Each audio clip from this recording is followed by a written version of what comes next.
There is a single metal sitting inside the engine of every F-35 fighter jet the United States has ever built. It makes the motor heat resistant. Without it, the engine fails at high temperature. Without it, the jet cannot fly combat missions. Its name is dysprosium, and as of April 2025, China stopped selling it. The world is not short of rare earth elements. They exist on every continent. Australia has them, Canada has them, the United States has them, but finding them is not the problem. Rare earths must be separated from surrounding rock through a refining process that is chemically complex and extraordinarily difficult to scale. China controls approximately 70% of global rare earth mining, but it controls over 90% of global refining and processing. That distinction between digging and refining is everything, because the refinery is the choke point, and China built all of them. In the late 1970s, Chinese leader Deng Xiaoping stood in Inner Mongolia, home to the world's largest rare earth deposit, and reportedly said, "The Middle East has oil, China has rare earths." What followed was a deliberate government-directed campaign. China subsidized processing facilities and drove global prices down, making it economically impossible for Western producers to compete.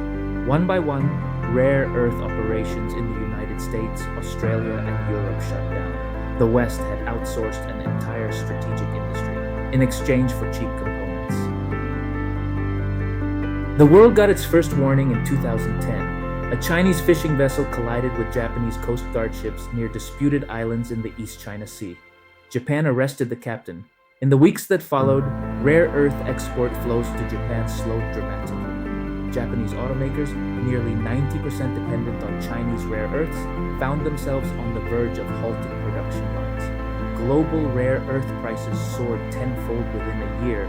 Japan eventually released the captain. The message from Beijing was clear: these materials are leverage, and we will use them.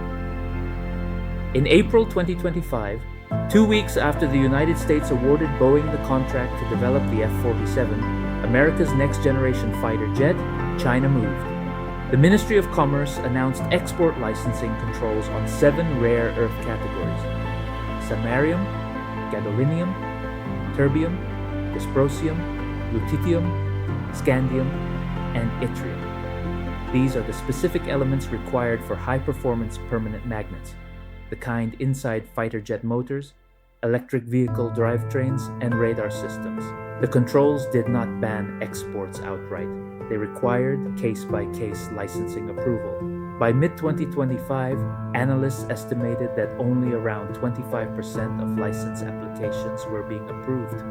In October, Beijing went further, adding 5 more elements to the restricted list, and announcing that foreign companies must obtain a license if Chinese processed rare earths make up as little as 0.1% of their finished product's value. The reach of that rule is nearly total, because almost all rare earth processing traces back to China.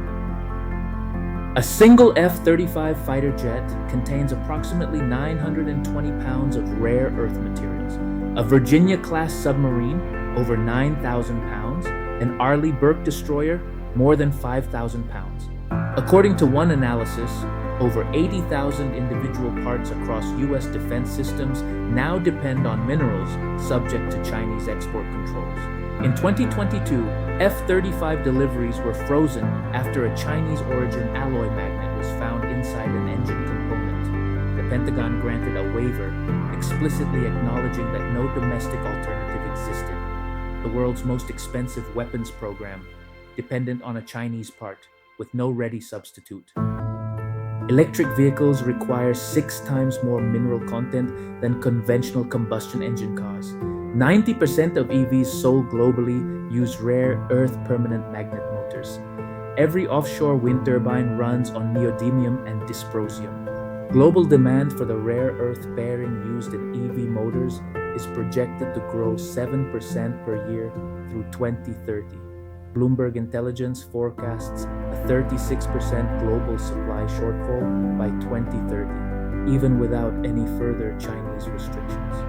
The green energy transition, the policy priority of most Western governments, is built on a supply chain controlled by a single country. That country is now engaged in a trade war with its primary customers.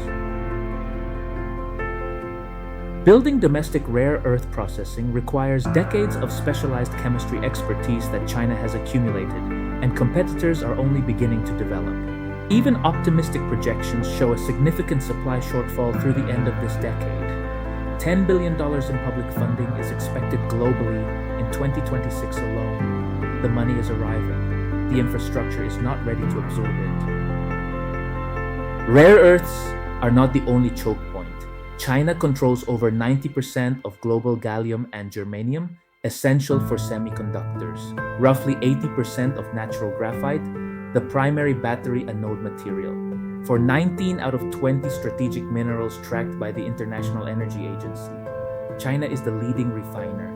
What began as economic advantage has become geopolitical architecture. Every country manufacturing electric vehicles, advanced electronics, or modern weapon systems is, to some degree, operating within that architecture. This is not a trade dispute. It is a question about who controls the physical ingredients of the 21st century economy. Deng Xiaoping stood in Inner Mongolia over 40 years ago and saw something the rest of the world missed. Not just a deposit of unusual metals, a lever, the electric vehicle in your driveway, the wind turbine generating your power, the fighter jet defending your airspace. All of them dependent on a supply chain flowing through a single country. The West is racing to catch up. New mines are opening, partnerships are forming, billions are being committed. But the question is not whether the race can be won. The question is whether it started in time. The story doesn't end here. Subscribe to Macro Mapping for more investigations into the hidden systems shaping the global economy.